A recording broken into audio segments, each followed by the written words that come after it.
Chapter 4, Part 1. On the same afternoon, Percy received a visitor.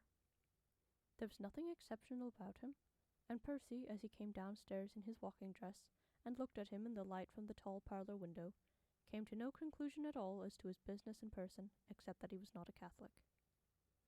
"You wish to see me," said the priest, indicating a chair. "I fear I must not stop long." "I shall not keep you long," said the stranger early. "My business is done in 5 minutes." Percy waited with his eyes cast down.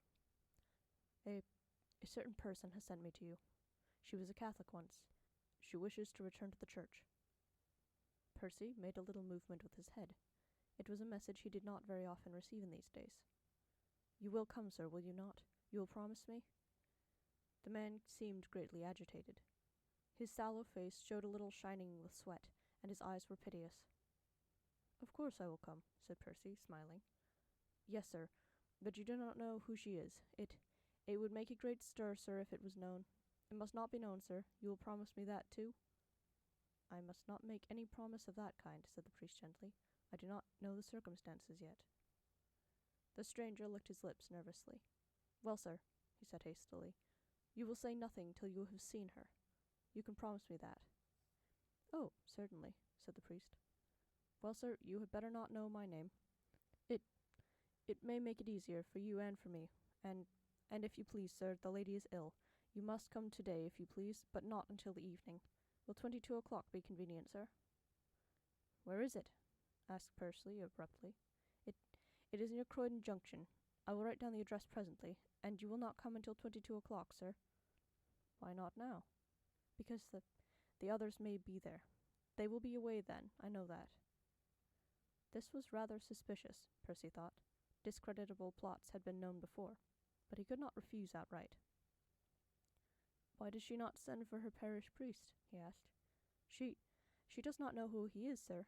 She saw you once in the cathedral, sir, and asked you for your name. Do you remember, sir, an old lady?" Percy did dimly remember something of the kind a month or two before, but he could not be certain, and said so. "Well, sir, you will come, will you not?" "I must communicate with Father Dolan," said the priest, "if he gives me permission. If you please, sir, Father Dolan must not know her name. You will not tell him?" "I do not know it myself yet," said the priest, smiling. The stranger sat back abruptly at that, and his face worked. "Well, sir, let me tell you this first. This old lady's son is my employer, and a very prominent communist. She lives with him and his wife. The other two will be away tonight. That is why I am asking you all this. And now, you will come, sir?" Percy looked at him steadily for a moment or two. Certainly, if this was a conspiracy, the conspirators were feeble folk. Then he answered, "I will come, sir. I promise. Now the name." The stranger again licked his lips nervously and glanced timidly from side to side. Then he seemed to gather his resolution. He leaned forward and whispered sharply, "The old lady's name is Brand, sir. The mother of Mr. Oliver Brand." For a moment Percy was bewildered. It was too extraordinary to be true. He knew Mr. Oliver Brand's name only too well. It was he who, by God's permission, was doing more in England at this moment against the Catholic cause than any other man alive. And it was he whom the Trafalgar Square incident had raised into such eminent popularity. And now here was his mother. He turned fiercely upon the man. "I do not know what you are, sir, whether you believe in God or not, but will you swear to me on your religion and your honor that all of this is true?" The timid eyes met his and wavered, but it was the wavering of weakness, not of treachery. I swear it, sir, by God Almighty." "Are you Catholic?" The man shook his head. "But I believe in God," he said. "At least, I think so." Percy leaned back, trying to realize exactly what it all meant. There was no triumph in his mind. That kind of emotion was not his weakness. There was fear of a kind, excitement, bewilderment, and under all a satisfaction that God's grace was so sovereign. If it could reach this woman, who could be too far removed for it to take effect? Presently he noticed the other looking at him anxiously. "You are afraid, sir? You are not going back from your promise?" That dispersed the cloud a little, and Percy smiled. "Oh, no," he said. "I will be there at 22 o'clock.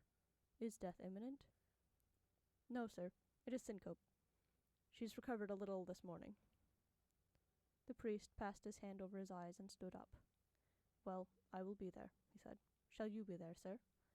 The other shook his head, standing up too. "I must be with Mr. Brand, sir. There is to be a meeting tonight, but I must not speak of that. No, sir, ask for Mrs. Brand and say that she is expecting you. They will take you upstairs at once." "I must not say I am a priest, I suppose." "No, sir, if you please." He drew out a pocket-book, scribbled in it a moment, tore out the sheet, and handed it to the priest. "The address, sir. Will you kindly destroy that when you have copied it? I do not wish to lose my place, sir, if it can be helped." Percy stood twisting the paper in his fingers a moment. "Why are you not a Catholic yourself?" he asked. The man shook his head mutely. Then he took up his hat and went towards the door. Percy passed a very emotional afternoon. For the last month or two, little had happened to encourage him. He had been obliged to report half a dozen more significant secessions, and hardly a conversion of any kind. There was no doubt at all that the tide was setting steadily against the church. The mad act in Trafalgar Square, too, had done incalculable harm last week. Men were saying more than ever, and the papers storming, that the church's reliance on the supernatural was belied by every one of her public acts. "Scratch a Catholic and find an assassin," had been the text of a leading article in the New People, and Percy himself was dismayed at the folly of the attempt. It was true that the Archbishop had formally repudiated both the act and the motive from the cathedral pulpit, but that, too, had only served as an opportunity, hastily taken up by the principal papers, to recall the continual policy of the Church to avail herself of violence while she repudiated the violent. The horrible death of the man had in no way appeased popular indignation. There were not even wanting suggestions that the man had been seen coming out of Archbishop's house an hour before the attempt at assassination had taken place. And now, here, with dramatic swiftness, had come a message that the hero's own mother desired reconciliation with the church that had attempted to murder her son. Again and again that afternoon, as Percy sped northwards on his visit to a priest in Worcester, and southwards once more as the lights began to shine towards evening, he wondered whether this were not a plot after all, some kind of retaliation, an attempt to trap him. Yet he had promised to say nothing and to go. He finished his daily letter after dinner as usual, with a curious sense of fatality, addressed and stamped it. Then he went downstairs in his walking dress to Father Blackmore's room. "Will you hear my confession, Father?" he said abruptly. Part 2. Victoria Station, still named after the great 19th century queen, was neither more nor less busy than usual as he came into it half an hour later. The vast platform, sunk now nearly 200 feet below the ground level, showed the double crowd of passengers entering and leaving town. Those on the extreme left, towards whom Percy began to descend in the open-glazed lift, were by far the most numerous, and the stream at the lift entrance made it necessary for him to move slowly. He arrived at last, walking in the soft light on the noiseless ribbed rubber, and stood by the door of the long car that ran straight through to the junction. It was the last of a series of a dozen or more, each of which slid off minute by minute. Then, still watching the endless movement of the lifts ascending and descending between the entrances of the upper end of the station, he stepped in and sat down. He felt quiet now that he had actually started. He had made his confession just in order to make certain of his own soul, though scarcely expecting any definite danger, and sat now, his grey suit and straw hat in no way distinguishing him as a priest, for a general leave was given by the authorities to dress so for any adequate reason. Since the case was not imminent, he had not brought stocks or picks. Father Dolan had wired to him that he might fetch them if he wished from St. Joseph's, near the junction. He had only the violet thread in his pocket, such as was customary for sick calls. He was sliding along peaceably enough, fixing his eyes on the empty seat opposite, and trying to preserve complete collectedness, when the car abruptly stopped. He looked out, astonished, and saw by the white enameled walks 20 feet from the window that they were already in the tunnel. The stoppage might arise from many causes, and he was not greatly excited, nor did it seem that others in the carriage took it very seriously. He could hear, after a moment's silence, the talking recommence beyond the partition. Then there came, echoed by the walls, the sound of shouting from far away, mingled with hoots and chords. It grew louder. The talking in the carriage stopped. He heard a window thrown up, and the next instant a car tore past, going back to the station although on the down line. This must be looked into, thought Percy. Something certainly was happening. So he got up and went across the empty compartment to the further window. Again came the crying of voices, again the signals, and once more a car whirled past, followed almost immediately by another. There was a jerk, a smooth movement. Percy staggered and fell into a seat as the carriage in which he was seated itself began to move backwards. There was a clamour now in the next compartment, and Percy made his way there through the door only to find half a dozen men with their heads thrust from the windows, who paid absolutely no attention to his inquiries. So he stood there, aware that they knew no more than himself, waiting for an explanation from someone. It was disgraceful, he told himself, that any misadventure should so disorganize the line. Twice the car stopped. Each time it moved on again after a hoot or two, and at last drew up at the platform whence it had started, although 100 yards further out. Ah, there was no doubt that something had happened. The instant he opened the door, a great roar met his ears, and as he sprang onto the platform and looked up at the end of the station, he began to understand. From right to left of the huge interior, across the platforms, swelling every instant, surged an enormous swaying, roaring crowd. The flight of steps, 20 yards broad, used only in cases of emergency, resembled a gigantic black cataract nearly 200 feet in height. Each car, as it drew up, discharged more and more men and women, who ran like ants towards the assembly of their fellows. The noise was indescribable, the shouting of men, the screaming of women, the clang and hoot of the huge machines, and 3 or 4 times the brazen cry of a trumpet, as an emergency door was flung open overhead, and a small swirl of crowd poured through it towards the streets beyond. But after one look, Percy looked no more at the people, for there, high up beneath the clock, on the government signal board, flared out monstrous letters of fire, telling in Esperanto and English the message for which England had grown sick. He read it a dozen times before he moved, staring, as at a supernatural sight which might denote the triumph of either heaven or hell. Eastern Convention dispersed. Peace, not war. Universal brotherhood established. Felsenburgh in London tonight. Part 3. It was not until nearly 2 hours later that Percy was standing at the house beyond the junction. He had argued, expostulated, threatened, but the officials were like men possessed. Half of them had disappeared in the rush to the city, for it had leaked out, in spite of the government's precautions, that Paul's house, known once as St. Paul's Cathedral, was to be the scene of Felsenburgh's reception.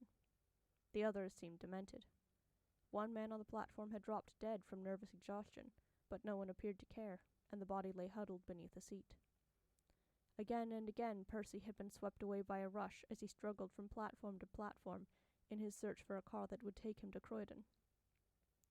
It seemed that there was none to be had, and the useless carriages collected like driftwood between the platforms as others whirled up from the country, bringing loads of frantic, delirious men, who vanished like smoke from the white rubber boards.